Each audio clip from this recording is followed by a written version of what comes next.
안녕하세요. 오늘은 이 환율을 쉽게 설명해 드리도록 하겠습니다. 이제 환율을 알아두시면은 좋은 점은 이제 여러분들 뉴스 보실 때라든지 학생들도 좋은 게 이제 시험 볼 때도 이런 환율 이야기가 많이 나와요. 그리고 이제 실제로도 우리가 생활, 그러니까 투자를 할 때도 집을 산다거나 주식을 살 때도 환율을 이해하면은 이제 굉장히 좋습니다. 금도 마찬가지고요. 그리고 우리 물가라든지 그리고 석유 가격 이런 것까지 환율이 다 영향을 미칩니다. 그렇기 때문에 환율의 흐름을 안다는 것, 이거는 경제를 보는 시야를 어떻게 된다? 확 넓힌다는 것입니다. 그러니까 이제 환율을 알아두면은 굉장히 도움이 된다는 거죠. 그러면 환율을 이해할 때 가장 중요한 게 뭐냐? 첫 번째는 이제 기준을 잡는 것입니다. 이게 환율이 자꾸 어렵게 되는 이유가 기준을 안 잡고 뭐가 상승했지, 뭐가 하락했지 이런 말이 막 등장하면은 약간 뒤죽박죽이 돼 있거든요. 그래서 첫 번째 기준을 잡으시면 돼요. 환율이 상승을 했다, 그리고 환율이 하락했다, 이 단어 앞에 달러를 한번 붙여보세요. 그러면은 훨씬 이해하기가 쉽거든요. 환율이 상승을 했다, 이 말 앞에 달러를 붙이면은 달러 환율이 상승을 했다. 그러니까 달러 가치가 상승을 한 것입니다. 반대로 환율이 하락을 했다. 이거는 무슨 의미죠? 달러를 붙이면은 어떻게 되죠? 달러 환율이 하락을 했다. 이것은 달러가 하락을 했다. 이 의미와 똑같습니다. 그러니까 이제 환율이 상승을 했다, 환율이 하락을 했다.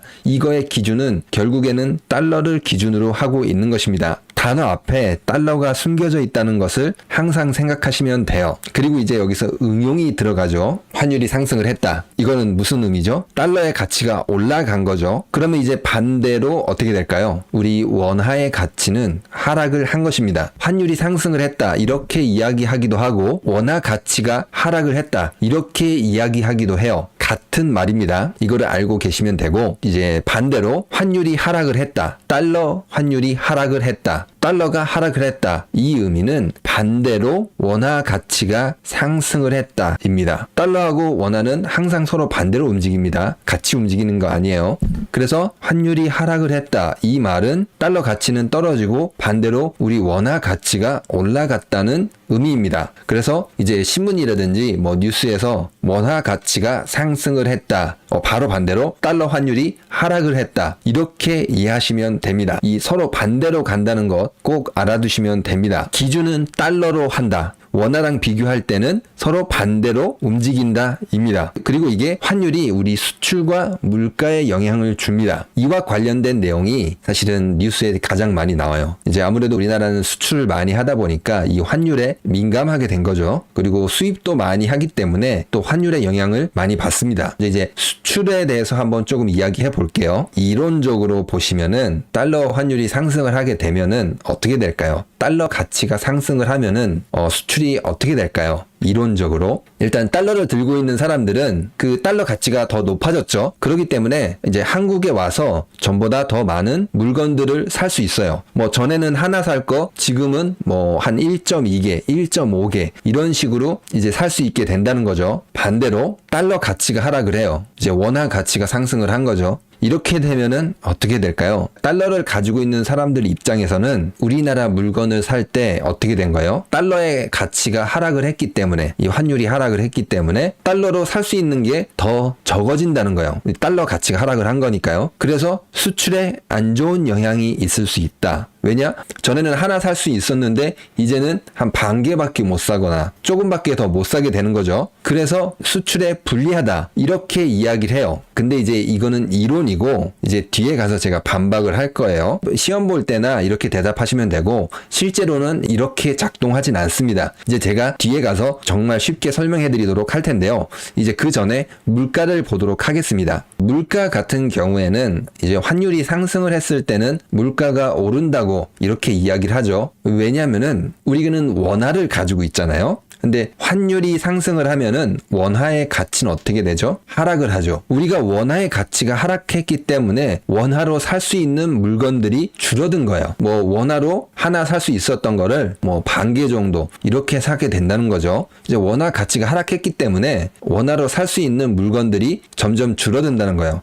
우리가 사는데 부담을 느낀다는 거죠. 그게 곧 이제 물가가 상승한다는 의미입니다. 그리고 이제 반대로 이 환율이 하락을 했을 때 이제 달러 가치는 하락을 하고 원화 가치는 상승을 했다. 원화 가치가 상승한 만큼 원화로 뭐죠? 또 물건을 사오는데 부담이 적어진다는 겁니다. 이제 물가가 안정을 찾게 된다는 거죠. 그래서 지금 환율이 최근에 상승을 많이 해서 물가가 많이 올랐다. 이런 이야기가 나오는 거예요. 여기까지 내용은 이제 아주 기본적인 내용으로 이제 뉴스를 이해한다거나 신문을 볼 때 여러분들이 아주 필요한 지식들입니다. 지금부터는 이제 시장하고 연결을 시켜서 말씀드릴 텐데요. 일단 첫 번째, 아까 말했잖아요. 이 환율이 상승을 하면은 수출에 유리할 수 있다. 왜? 달러 가치가 상승을 한 만큼 달러를 들고 있는 외국인들이 우리나라에서 물건을 구매하는데 부담이 줄어들기 때문이죠. 근데 이제 이런 규칙은 깨졌습니다. 근데 2000년도부터 2006년도까지는 반대로 환율이 하락을 했는데도 수출은 상승을 했습니다. 이 파란색 선은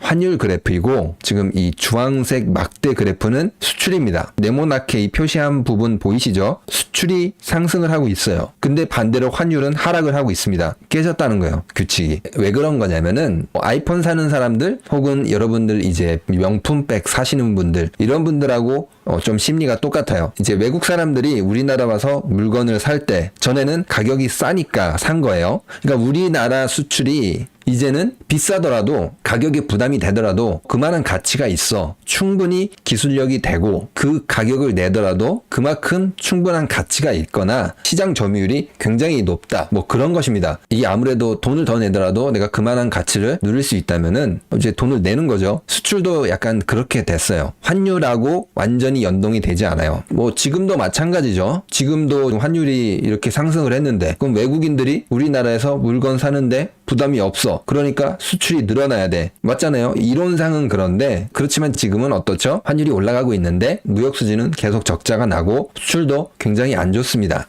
세계 경제가 어렵기 때문에 수요가 확 줄었기 때문입니다. 아무리 가격이 싸도 사람들이 돈이 없으니까 안 사는 것과 마찬가지입니다. 그러면 이제 조금 약간 여러분들이 혼란이 오실 거예요. 뭘 기준으로 해서 우리가 시장을 봐야 돼? 이거를 생각하실 텐데 이제 환율을 기준으로 해서 보지 마시고 기준을 두실 때 수출을 가장 먼저 보세요.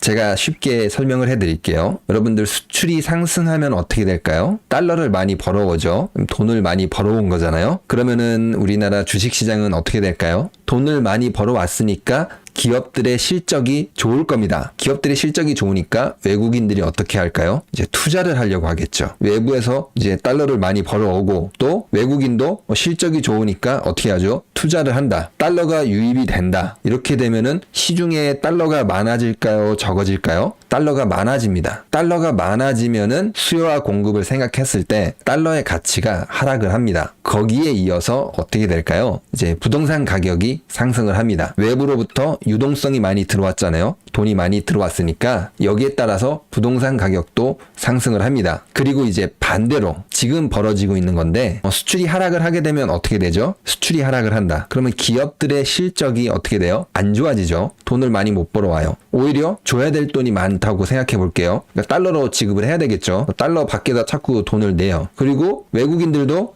수출이 하락했어. 기업들의 실적이 안 좋아. 그러면 어떻게 돼요? 이제 주식을 살 필요가 없는 거죠. 주식을 팔게 되는 거죠. 한국의 기업들 실적 안 좋으니까 이거 주식 팔아서 더 좋은 데로 이동하자. 이렇게 생각할 수 있는 겁니다. 달러가 이제 밖으로 막 나가는 거예요. 지금 상황은 이제 외국인들도 달러 들고 나가는 거죠. 이런 식으로 달러가 밖으로 나가면 어떻게 될까요? 달러가 시중에 줄어들까요? 많아질까요? 줄어듭니다. 그래서 줄어든 만큼 희소 가치가 생기는 거죠. 그래서 이제 환율이 상승하게 되는 것입니다. 이제 달러 가치의 상승이 나타나는 거죠. 그리고 그 다음에 어떻게 되죠? 돈이 빠져나가니까 부동산 가격이 하락을 하는 겁니다. 지금 바로 이 상황인 것입니다. 이와 관련된 영상은 제가 예전에 따로 만들었거든요. 혹시 궁금하신 분들은 제가 이제 링크 걸어 놓을 테니까 들어가서 보시면 됩니다. 수출에 따라서 이제 환율하고 이제 자산 가격 시장을 봐야 된다는 것입니다.